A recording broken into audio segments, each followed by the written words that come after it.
یعقوب کا داخلہ مقامی اسکول میں ہو گیا تھا، جہاں وہ صبح جاتا اور سہ پہر کو واپس لوٹتا، جس کے بعد شام ڈھلے پھر اسے اسپیشل کوچنگ کروائی جاتی۔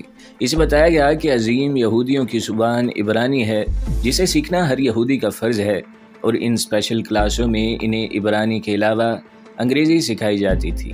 یہاں زیادہ تعداد ان لوگوں کی تھی جو صرف اپنی مادری زبانیں جانتے تھے، خصوصاً کمیونسٹ ممالک سے اسمگل ہو کر آنے والے یہودی، لیکن ان سب کو انگریزی میں تعلیم دی جاتی تھی۔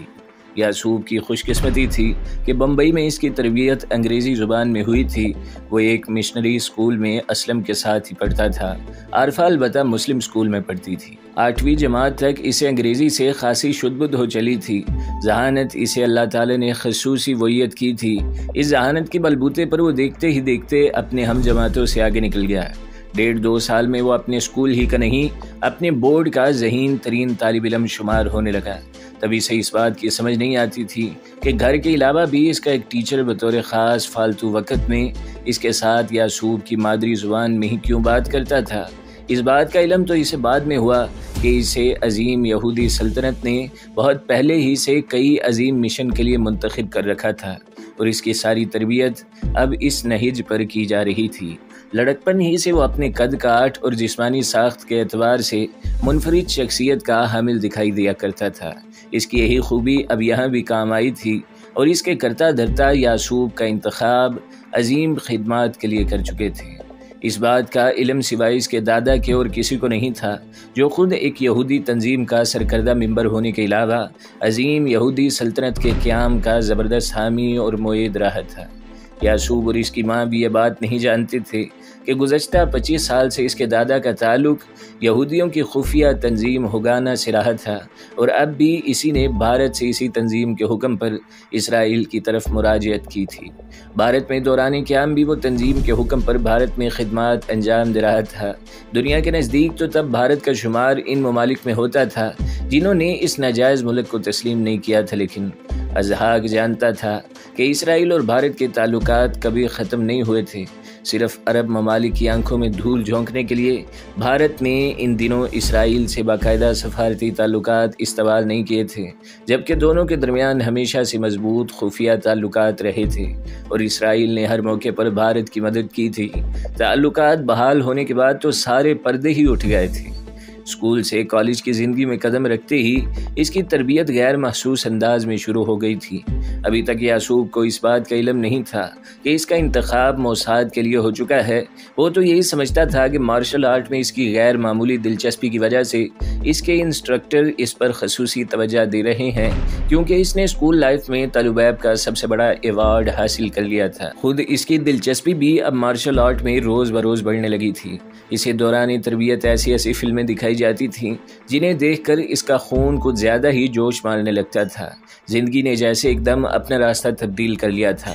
نامحسوس انداز سے اس کے دل و دماغ میں مسلمانوں کے خلاف نفرت کا زبردست بت تیار کیا جا رہا تھا۔ کالج کے تیسرے سال میں داخل ہونے تک ہر یہودی کی طرح وہ اس بات کا دل و دماغ سے قائل ہو چکا تھا کہ وہ دنیا کی عظیم ترین اور اللہ تعالیٰ کی پسندیدہ ترین قوم کا قابل فخر ثبوت ہے، جسے ساری دنیا پر حکومت کرنے کے لیے پیدا کیا گیا ہے۔ اسے عظیم یہودی مملکت کے قیام کا خواب مکمل کرنا ہے۔ اس خواب کے راستے میں سب سے بڑی رکاوٹ مسلمان ہے۔ مسلمان ان کے سب سے بڑے اور ازلی ابدی دشمن ہیں۔ اگر اس نے مسلمانوں کو نہ مارا تو وہ اسے مار دیں گے، کیونکہ قانون فطرت کے مطابق ان دونوں میں سے کسی ایک نے ضرور مرنا ہے۔ یہ فلسفہ اس کے دل و دماغ میں راسخ ہوتا جا رہا تھا۔ بھارت سے آنے والی یہودی قوموں کو ایک دوسرے کے نزدیک ایک منصوبے کے تحت بسایا گیا تھا کہ وہ اندر ہی اندر سے اپنی مادری زبان کو نہ بھولیں، اور جب وقت آئے تو اس کی اس اضافی قابلیت کو بھی اپنے عظیم مقاصد کے لیے استعمال کیا جا سکے۔ کمپیوٹر سائنس میں گریجویشن کرنے تک وہ اپنی مادری زبان کے علاوہ انگریزی، عبرانی اور عربی پر عبور حاصل کر چکا تھا۔ 4 زبانیں وہ اس روانی سے بولتا کہ سننے والا دنگ رہ جاتا۔ اس درمیان اسے کالج کی طرف سے یورپ اور امریکہ کی 4 مختلف مواقع پر سیر کروائی گئی۔ اسرائیلی حکومت نے اسے اپنے بچوں کی طرح پالا تھا۔ وہ اب اپنے والدین کا نہیں، مملکت کا بیٹا تھا۔ وہی کیا، ہر اسرائیلی نوجوان لڑکا اور لڑکی اسرائیل کے بیٹے اور بیٹیاں تھیں۔ انہوں نے اپنی عسکری تربیت ہی مکمل نہیں کی تھی، بلکہ وہ اپنے ملک کی فوج کا باقاعدہ حصہ تھے۔ ہر اسرائیلی شہری اپنے ملک کی فوج کا سپاہی تھا، انہیں لازمی فوجی سروس کرنی پڑتی تھی اور ایمرجنسی کی صورت میں ہر اسرائیلی فوجی کا کردار ادا کرنے کے لیے تیار رہتا تھا۔ کمپیوٹر سائنس میں گریجویشن کرنے کے بعد اسے ایک روز طالب کے ایک مضافاتی علاقے میں لے جایا گیا، جہاں اس کے علم میں یہ بات آئی کہ اب وہ اسرائیل کی مایہ ناز انٹیلیجنس ایجنسی موساد کا ممبر بن چکا ہے۔ اس کی خودداد صلاحیتوں کی وجہ سے اسے اس عظیم خدمت کے لیے منتخب کیا گیا ہے۔ موساد کے آفس میں قدم رکھنے کے بعد کوئی بھی اسرائیلی شہری اپنے آپ پر فخر کرنے لگتا ہے، کیونکہ موساد سے متعلق ہر اسرائیلی کے ذہن میں بچپن ہی سے خاص قسم کا تاثر قائم ہو جاتا تھا۔ اس تنظیم کے ہر ممبر کو ریاست کے ہر شعبہ زندگی میں بے پناہ احترام اور منزلت دی جاتی تھی اور اسے غیر معمولی انسان سمجھا جاتا تھا۔ موساد میں داخلے پر اسے سب سے پہلا حکم یہ ملا تھا کہ اس کی شناخت اس کی موت تک قائم رہے گی۔ موساد کا کوئی ملازم مرنے کے بعد بھی اپنی شناخت سے نہیں پہچانا جاتا تھا، انہیں ہمیشہ کسی اور کور میں زندگی گزارنی پڑتی تھی۔ یعصوب پرویز کا تقرر ہی باقاعدہ اور سرکاری طور پر تو کمپیوٹر سائنس انجینئر کی حیثیت سے ہو رہا تھا اور اسے طالب کے ایک کمپیوٹر ریسرچ سینٹر میں بطور آفیسر تعینات کیا گیا تھا۔ اس بات کا علم اسرائیل کے بہت سے سرکاری اداروں اور عمائدین سلطنت کو بھی نہیں تھا کہ یہ ریسرچ سینٹر دراصل موساد کا ایک ذیلی دفتر تھا۔ صرف ملک کی چند مقتدر شخصیات کو ہی اس بات کا علم تھا کہ اس کی اصلیت کیا ہے۔ گریجویشن کے دوران اس کا دادا مر گیا۔ اپنی موت سے پہلے اس نے یعصوب کو ایک روز اعتماد میں لے کر بتایا تھا کہ وہ ہگانا کا ممبر ہے اور اب اسے عظیم یہودی مملکت کے قیام کے لیے اس مشن کو آگے بڑھانا ہے۔ اس کا دادا دوسری جنگ عظیم کے دوران یہودیوں پر ہونے والے مظالم کے ایسے قصے یعصوب کو سنایا کرتا تھا جنہیں سن کر اکثر اس کا خون کھولنے لگتا اور اس کا جی چاہتا کہ ابھی جائے اور ساری دنیا کو جلا کر رکھ دے۔ اس کے دادا نے لڑکپن ہی سے یعصوب کے ذہن میں یہ بات بٹھا دی تھی کہ دنیا کی اس عظیم اور خدائی مقرب قوم پر محض حسد کے جذبے سے ساری دنیا کی دیگر اقوام نے بے پناہ مظالم ڈھائے ہیں اور اب انہیں گن گن کر ان مظالم کا بدلہ چکانا ہے۔ بستر مرگ پر اس نے یعصوب سے کہا تھا کہ اسے ایک اہم خدمت کے لیے منتخب کیا جا چکا ہے اور زندگی میں جب بھی اسے اس خدمت کے لیے بلایا جائے تو وہ ایک لمحے کے لیے بھی ہچکچاہٹ کا مظاہرہ نہ کرے اور اپنے تن من سے اس کام پر جت جائے۔ یعصوب کا دادا اس کی آنکھوں کے سامنے فوت ہوا۔ اس کی موت پر اس کے ایسے ساتھی اس کے جنازے پر آئے جنہیں اس کی ماں نے بھی پہلے زندگی میں نہیں دیکھا تھا۔ گو کہ اب تک یہ بات یعصوب کے ذہن میں بھی راسخ ہو چکی تھی کہ رازداری ہی اس معاشرے کا ترہ امتیاز ہے۔ اگر آج اسرائیل عظیم ہے تو اس کی دیگر وجوہات کے علاوہ ایک اہم وجہ اس کی رازداری کی عادت ہے۔ اس کی موت کے بعد ہی ایک روز ایک سرکاری گاڑی ان کے گھر آئی اور اس کی ماں کو ایک فائل تھما کر وہ باہر چلے گئے۔ اس فائل میں ایک سرٹیفکیٹ اس کے دادا کی عظیم صہیونی خدمات کے عوض حکومت کی طرف سے دیا گیا موجود تھا، ایک خطیر رقم کا چیک اور کچھ ٹائپ شدہ کاغذات جن کے ذریعے اس کے دادا کی خدمات کا اعتراف کرتے ہوئے ریاست کی طرف سے خراج تحسین پیش کیا گیا تھا۔ اپنی تعلیم مکمل کرنے کے بعد یعصوب مکمل یہودی بن چکا تھا، لیکن ایک بات کی سمجھ اسے کبھی نہیں آ سکی تھی کہ آخر وہ ابھی تک اسلم اور عارفہ کو کیوں نہیں بھلا پایا۔ آخر اس کا دل بار بار ان سے ملنے، ان کی خیریت جاننے کے لیے بے قرار کیوں ہے؟ یہ ہے ضیائی اور اس کا نام قریشی ہے۔ چوہان نے اس کی طرف 2 تصویریں بڑھائیں۔ یعصوب نے دونوں تصویروں کو غور سے دیکھا اور کچھ لمحوں کے بعد وہ اس کے ذہن پر نقش ہو گئیں۔ اب وہ تصویریں مرتے دم تک اس کے برین کمپیوٹر میں محفوظ ہو چکی ہیں۔ اس نے تصویریں دیکھنے کے بعد چوہان کی طرف بڑھاتے ہوئے وضاحت طلب نظروں سے دیکھا۔ ان 2 گدوں پر ہم آنکھیں بند کر کے اعتبار کر سکتے ہیں۔ ضیائی یوں تو ایک فرم میں مینیجر ہے، لیکن کراچی کی ہائی سوسائٹی میں اسے ایک اہم مقام حاصل ہے۔ اس کی رسائی کراچی سے اسلام آباد تک حکومتی ایوانوں میں ہے۔ کسی بھی طلب پر رسد فراہم کرنا اس کا دھندا ہے اور بیوروکریسی کے اندر دور تک یہ شخص گھسا ہوا ہے، ان کے گھروں تک بلکہ اکثر کے بیڈ رومز تک۔ اصل میں یہی ہمارا مضبوط سورس ہے جس کے کندھوں پر سوار ہو کر تم ہر حساس جگہ تک آسانی سے پہنچ جاؤ گے۔ ضیائی کی کمزوری دولت ہے اور کچھ نہیں۔ یہ شخص عورت یا شراب سے قابو آنے والا نہیں ہے، البتہ اسے دنیا کے مختلف بینکوں اور مختلف کرنسیوں میں دولت کے انبار لگانے کا بہت شوق ہے۔ کمال کا چرب زبان بلا ہے، ورنہ تو ہمارا اصول ہے کہ کام نکالنے کے بعد رابطہ ختم کر دو۔ چوہان نے رک کر سگریٹ سلگایا۔ ہاں، یعصوب نے صرف اس پر اکتفا کیا تھا۔ مسٹر یعصوب ہمارا دوسرا اہم سورس قریشی ہے۔ قریشی کا ہمارے ساتھ گزشتہ 6 برس کا ساتھ ہے، مقامی سیاسی تنظیم کا سرگرم لیڈر ہے اور بہترین دہشت گرد ہے۔ اس شخص کی ایک بات مجھے بے حد پسند ہے کہ زندگی میں اپنا ایک سٹیٹس بنانے کے باوجود ابھی تک وہ اپنا کام اپنے ہاتھوں سے کرنا ہی پسند کرتا ہے۔ اس شخص نے ہمیں درجنوں ایجنٹ دیے ہیں، ان میں سے کچھ مارے گئے، کچھ زندہ ہیں۔ وہ سب لوگ کسی نہ کسی حیثیت میں ہمارے لیے کام کرتے آ رہے ہیں، لیکن قریشی نے اپنے کام میں کبھی ساجھیداری نہیں کی۔ آج بھی جبکہ وہ شہر کی مشہور سیاسی اور سماجی شخصیت ہے، اپنے ہاتھ سے بم لگاتا ہے۔ شاید اس کی یہی عادت ابھی تک اس کی زندگی کی ضمانت بنی ہوئی ہے کہ وہ اپنے راز میں شیئر نہیں کرتا، کسی کو اپنا رازدار نہیں بناتا۔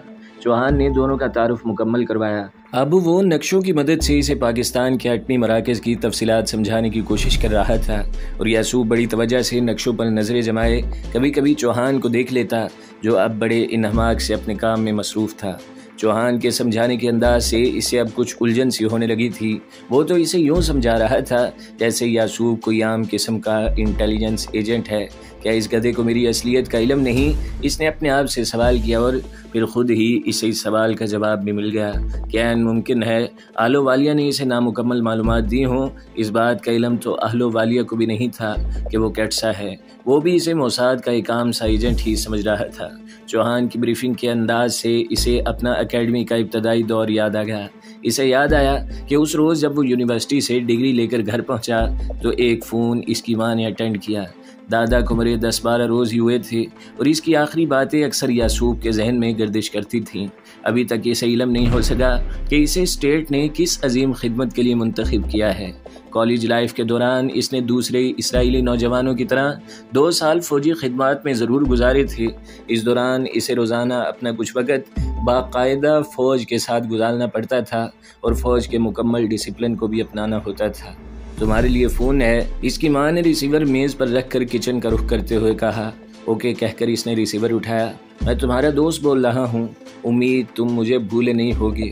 اسے اپنے کالج کے ابتدائی زمانے کے انسٹرکٹر کی جانی پہچانی آواز سنائی دی، جو ایک روز اچانک ہی اپنا تبادلہ دوسرے شہر میں کروا کر چلا گیا تھا۔